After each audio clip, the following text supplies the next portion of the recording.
Hello दोस्तों, कैसे हो आप सभी। स्वागत करता हूँ सभी का हमारे इस नए वीडियो में। दोस्तों आज हम पढ़ने वाले हैं कक्षा 12वीं का एक महत्वपूर्ण टॉपिक वैद्युत द्विध्रुव मतलब कि इलेक्ट्रिक डाइपोल के बारे में।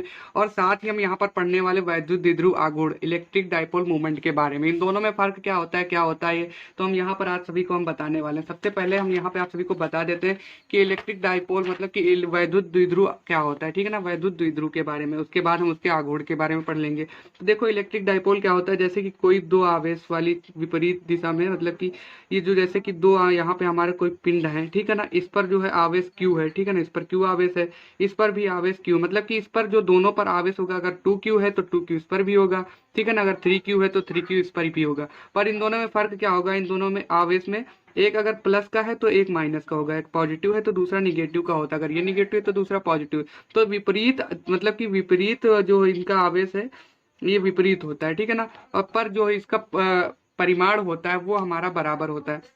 तो ठीक है, विपरीत प्रकृति के दो आवेश किसी अल्पतम दूरी पर रखे होते हैं, ठीक है ना। तो इनके मध्य की जो दूरी होती है वो हमारी, जैसे कि यहाँ पे इसकी दूरी हमने 2l मान ली, कुछ लोग यहाँ पे d भी मानते हैं, 2a भी मानते हैं, जो भी आप सभी को मानना है यहाँ पे मान सकते हैं।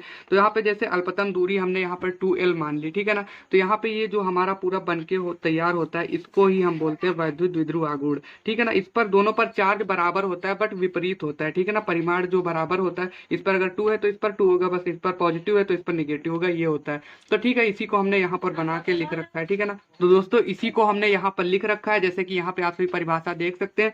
अल्प दूरी पर स्थित दो, ठीक है ना, अल्प दूरी पर इनके मध्य की जो दूरी है वो कम होती है दो समान परिमाण के, ठीक है ना। इन दोनों का जो परिमाण होता है, मतलब कि जैसे मैंने बताया ना, इस पर 2 कूलाम है तो इस पर भी 2 कूलाम आवेश होता है।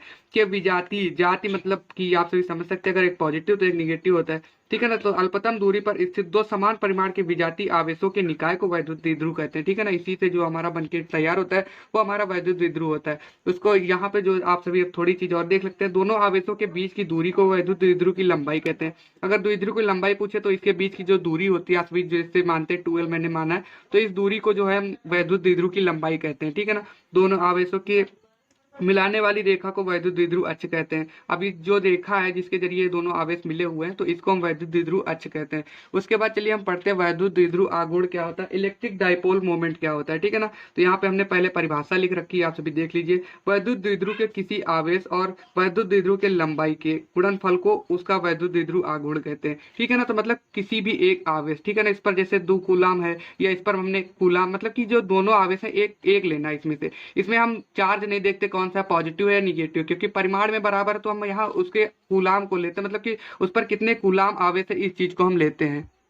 जैसे कि हमने यहाँ पर प्लस क्यू चार्ज ले लिया, ठीक है ना, यहाँ पे इसका चार्ज ले लिया और इसकी दूरी 2l है, ठीक है ना। तो इसके दोनों के गुणनफल को हम यहाँ पे कहते हैं, तो p बराबर इन दोनों का गुणा करते हैं, उसके बाद इन दोनों को एक ही में लिख देते हैं। जैसे कि यहाँ इसको p से प्रदर्शित करते हैं, p is equal to 2q into, यहाँ पे देख रहे 2l लिख लिया और उसके बाद यहाँ q इसका आवेश लिख लिया, ये इनके मध्य की दूरी हो जाती है। इनों को कंबाइन करके दोनों को लिखते हैं, तो यहाँ पे हमारा 2 बाहर लिख लेते हैं और q और l यहाँ पे लिख लेते हैं। और इसी को अगर हम वेक्टर फॉर्म में लिखें, वेक्टर फॉर्म बोले तो सदिश रूप में, ठीक है ना।